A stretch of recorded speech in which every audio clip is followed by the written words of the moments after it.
ప్రతిరోజు సూర్యోదయం అవుతూనే ఉంటుంది కదా, అలాగే మనకు కూడా ప్రతిరోజు జ్ఞానోదయం అవుతూనే ఉండాలి.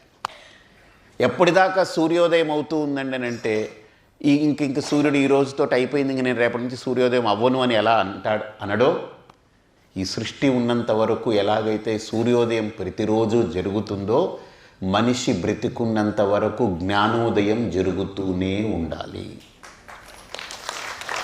There is no one particular point, నా జ్ఞానం అయిపోయింది అని, ఇంకా జ్ఞానం వచ్చేసింది, నా జ్ఞానం పూర్తయిపోయిందని ఎవరైనా ఒకవేళ అంటే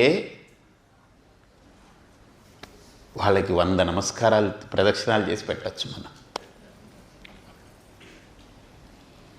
జ్ఞానం వచ్చేది కాదు, మన లోపల ఉన్నది, దాన్ని మనం తెలుసుకుంటూ తెలుసుకుంటూ తెలుసుకుంటూ తెలుసుకుంటూ ఎదగడమే సాధన.